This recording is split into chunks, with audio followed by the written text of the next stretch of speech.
이제 커피에 대해서 많이 배우긴 했는데 네. 직접 카페에 가면 뭘 어떻게 주문을 해야 되는지 어떤 커피가 무엇인지 잘 모르겠어요. 맞아요. 좀 많이 설명을 해주세요. 알겠습니다. 네. 그러니까 그 커피숍에 오시면, 네. 그러니까 커피 그 메뉴판 이렇게 두껍고 커피 종류도 엄청 많잖아요. 보통 그 커피 전문점에는 70여 가지에서 100가지의 커피가 있거든요. 근데 그거를 잘 모르잖아요. 네. 그래서 어떻게 하면 맛있는 커피를 주문할 수 있는지 오늘 그 커피의 메뉴판 보는 법을 한번 해볼까요, 네, 다혜씨? 네, 네. 궁금한 거 오늘 다 물어보세요. 제가 아는 한도 내에서만 대답을 하겠습니다. 일단은 저는 에스프레소라는 건 알지만 네. 에스프레소라는 이렇게 이름보다는 네. 에스프레소 뭐 이래서 옆에 그렇죠. 도피오, 뭐 싱글샷, 더블샷 이런 에스프레소는 저는 한 가지라고 배웠는데 너무 옆에 뭐가 붙는 게 많아서 그렇죠. 네. 우리 저번 시간에도 배웠듯이 에스프레소는요, 네. 커피 7g에서 9g을 가지고 원래 25에서 30ml 정도를 뽑는 걸 에스프레소라고 그래요. 그거를 한 번 뽑는 거를 원샷이라고 그래요. 그러면 두 개를 뽑았어요. 그러면 그 투샷이 되겠죠? 네. 투샷을 이태리에서는 도피오라고 불러요. 그래서 에스프레소 도피오 그러면은 네. 원래 한 샷 조금 먹기는 너무 그렇잖아요. 네. 그래서 원샷을 두 번, 투샷을 한 걸 도피오라고 해요. 그냥 보통 에스프레소 싱글 주세요 그러면 에스프레소를 한 샷을 달라는 뜻이고요. 에스프레소 도피오를 주세요 그러면 투샷을 말하는 겁니다. 그리고 난 투샷 갖고도 모자르다. 네. 너무 힘들다 그러면 샷 추가라는 말도 하잖아요. 네. 그럼 좀 더 진하게 먹거나 아니면 난 샷을 더 먹겠다 할 때 샷 추가를 하시면 돼요. 그러면 에스프레소에도 또 제가 궁금했던 게 마키아토라는 게 있더라고요. 네. 마키아토는 카라멜 마키아토도 있는데 네. 에스프레소 마키아토도 있어요. 그 마키아토라는 의미가 그렇죠. 원래 네. 마키아토 의미는요, 이태리 말이에요. 그러니까 그 하얀 점. 이걸 이태리 말로 마키아토라고 그러는데요. 그러니까 에스프레소에 스팀 밀크를 조금 부으면은 뭐 이렇게 하얀 우유 같은 점이 스팀 밀크의 점이 나오잖아요. 그거를 에스프레소 마키아토라고 그래요. 지금 여기에 잔이 준비되어 있는데 여기 에스프레소를 따르고 거기다 스팀 밀크를 조금 올리면 그게 에스프레소 마키아토고요. 보통 이제 우리들이 즐겁게 많이 시키는 거는 네. 캐러멜 네, 마키아토잖아요. 제가 좋아하는 근데 캐러멜 마키아토는 이거로 생각하시면 안 돼요. 캐러멜 마키아토는 라떼 같은 우유에 캐러멜 시럽을 넣고 거기다가 캐러멜 토핑을 한 게 캐러멜 마키아토예요. 그러니까 마키아토라고 하시면은 우유 스팀 밀크가 들어간 거라고 생각하시면 돼요. 에스프레소 마키아토는 에스프레소에다가 스팀 밀크 약간이 들어간 걸 말합니다. 그러면 에스프레소에다가 우유를 넣은 게 라떼라고 지난 시간에도 배웠는데 그렇죠. 네. 마키아토랑 라떼랑 중복되는 거예요? 마키아토는요, 아까 그 점처럼 조그만 점. 그러니까 너무 우유 스팀 밀크가 많이 들어간 거는요, 라떼라고 해요. 네. 라떼는 에스프레소 보통 원샷이에요. 네. 우유가 한 100cc 정도가 들어가는 거거든요. 그러니까 에스프레소에 진한 거를 갖다 우유를 넣어서 부드럽게 중화시켜서 따뜻한 커피 우유를 말하는 게 카페 라떼 아니면 카페 오레라고 하는 거죠. 주로 우유가 많이 들어갔어요. 카페 라떼 같은 경우. 네. 그래서 아침에 커피가 에스프레소가 부담스러우신 분은 카페 라떼를 드시면 되죠. 그럼 카푸치노는? 카푸치노는 네. 라떼보다 우유 양이 조금 덜 들어가고요. 네. 그리고 거기에다가 시나몬 가루나 계피를 추가해서 드실 수가 있어요. 그리고 거품도 라떼는 굉장히 부드럽고 연하지만 카푸치노는 약간 거품이 풍부하게 들어간 거를 카푸치노라고 합니다. 그러면 다혜 씨 저는 네. 예전에 이제 그 카페 모카를 되게 좋아했는데 카페 네. 모카는 다혜 씨도 좋아하나요? 카페 모카는 네, 저 많이 먹어봤어요. 많이 시키는 메뉴 중에 하나. 카라멜 마키아토, 카페 모카. 네. 단커피죠? 그렇죠. 아주 네. 달콤한 커피인데요. 카페 네. 모카 같은 경우에는 이제 네. 그 젊은 친구들이나 저같이 이렇게 아줌마들도 카페 모카 먹고 싶어서 이렇게 커피숍에 오시는 분들이 많은데요. 카페 모카는 에스프레소 위에 초코 시럽을 넣고 거기다가 따뜻한 우유를 얹히고 그 다음에 휘핑크림을 넣어요. 아, 네. 휘핑크림을 달콤한 휘핑크림을 넣고 거기다가 초콜릿으로 장식하면 맛있는 카페 모카가 돼요.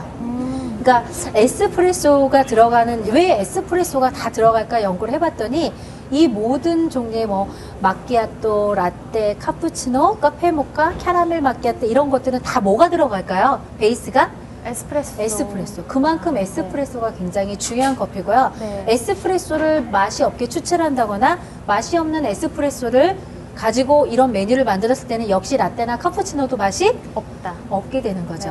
네. 그래서 그 커피숍의 커피가 맛있으려면 뭐가 맛있어야 돼요?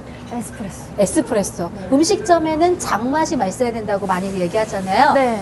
커피 전문점에 에스프레소. 이런 에스프레소가 들어간 메뉴를 맛있는지 알아보려면 그 집에 가서 에스프레소나 아메리카노, 에스프레소를 연하게 한 아메리카노를 드셔보는 게 그 커피 전문점의 커피가 맛있는지 맛없는지를 또 판가르하는 기준이 되기도 해요. 아, 그 말씀하신 아메리카노가 네. 에스프레소에다가 네, 아메리카노는 이제 에스프레소는 주로 유럽 사람들이 많이 먹고요. 그러니까 미국 사람들은 양이 굉장히 많은 걸 좋아하잖아요. 네, 에스프레소를 쌀이 뭐 이만한 잔에다 많이 넣어서 먹는 게 아니라 네. 에스프레소를 보통 한 샷 넣고 거기에다가 뜨거운 물을 많이 넣어서 머그컵에다가 희석시켜서 먹는 거를 미국 사람들이 좋아하는 커피의 종류다 그래서 에스프레소 아메리카노라는 말을 써요. 아메리카노 미국 사람들이 즐겨 먹는 에스프레소 원액을 희석한 거라고 할 수 있어요.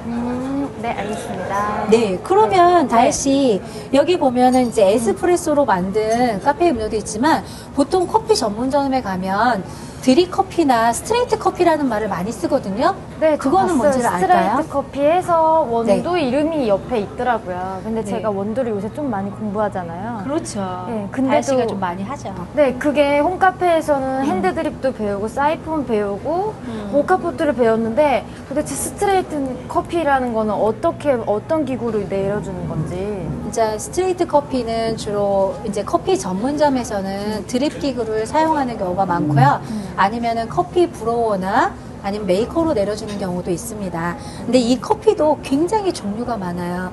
지금 여기 커피 부티크지의 커피 종류로 봤을 때는 에스프레소 메뉴보다 스트레이트 커피가 훨씬 더 많아요, 다혜 씨. 네. 그럼 이거를 봤을 때 잘 모르니까 나는 에이, 아메리카노 먹어야지, 카페라떼 먹어야지라고 하지만 커피 전문점에 가서 사실 그 스트레이트 커피를 못 먹는다는 건 굉장히 슬픈 일이죠.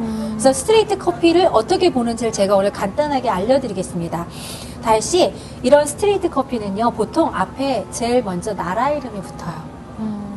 과테말라, 그 다음에 케냐, 콜롬비아, 브라질 앞에 나라 이름이 붙고요. 그 다음에는 보통 지역 이름이나 네. 커피의 등급 이름이 붙어요. 예를 들면 과테말라 안티구아라고 하면은요, 안티구아 지방에서 생산되는 커피를 말하는 거예요. 물론 이제 거기에 등급이 더 붙기도 해요. 더 소기적으로 SHB나 이런 걸 붙기도 하는데요. 보통 안티구아 앞에 큰 나라 이름, 그 다음에 지역 이름, 등급 이름 이렇게 보시면 돼요. 그러면 케냐 AA, 탑 아이보리 이런 거 같은 경우는 케냐에서 나는 등급이 AA 인 커피예요. AA는 스크린 사이즈 저번에 말씀드렸죠. 커피 콩의 크기에 따라서 AA도 있고요. A도 있어요. 그리고 스크린 크기뿐만이 아니라 이렇게 그 무작위로 검출했을 때 거기에 결점이 있는 생도가 몇 개 나왔느냐에 따라서도 등급을 매기기도 하거든요. 그러니까 커피 콩의 크기, 결점도 수, 그 다음에 아까 말했던 제가 이제 그 산지 과테말라 지역 같은 데는요, 고도에 따라서 커피 등급을 매기기도 해요. 고도가 1500m 이상에서 나는 건 SHB라는 거를 붙이기도 하고요. 1500m 이하에서 나는 거, 1000m 이하에서 나는 거에 따라서 HB, SH 이런 식으로요. 나라마다 등급이 다 다릅니다. 그리고 또 보면은 농장 이름을 가끔 붙이기도 해요. 여기 지금 보면 네. 브라질 다테아 농장 피베리, 그러면은 브라질의 다테아 농장에서 나는 피베리 종류이다 네. 라는 뜻이고요. 그리고 코스타리카 헬사 유기농, 그러면은 코스타리카라는 나라에서 헬사 농장에서 나는 유기농 커피이다 라는 걸 하기도 하고, 그 다음에 그 아시아에서는 가장 유명한 커피가 나는 곳이 인도네시아거든요. 인도네시아 커피에서는요, 만델링이라는 커피가 유명해요. 인도네시아 수마트라 만델링, 그러면은 인도네시아라는 나라의 수마트라 지역에서 나는 만델링 지역에서 나는 커피를 만델링이라고 불러요. 그러니까 우리가 보통 커피 전문점에 가서 이렇게 쭉 보면 나라별로, 등급별로, 농장별로, 종류별로, 그레이드별로 이렇게 다 표시가 돼 있는데요. 처음에 그걸 다 잘할 수는 없어요. 저도 네. 다 몰라요. 네. 다 모르지만 이렇게 딱 보고, 아, 나는 오늘 근데 이제 그 커피 종류가 많지만요, 그 나라의 특징에 맞게 커피의 맛도 좀 달라요. 예를 들면 과테말라 같이 화산 지역이 많은 곳에서 나는 커피는요, 화산향의 그런 스모크 향과 미네랄 같은 뭐 달콤한 과일향 이런 것도 많이 나고요. 코스타리아나 콜롬비아 지역 같은 경우에 높은 산지에서 나기 때문에요. 그런 신맛과 깊은 바디감이 있어요. 그러니까 나라에 따라서 커피 종류가 거의 저는 조금 이렇게 연상이 돼서 비슷하게 맞는 것 같아요.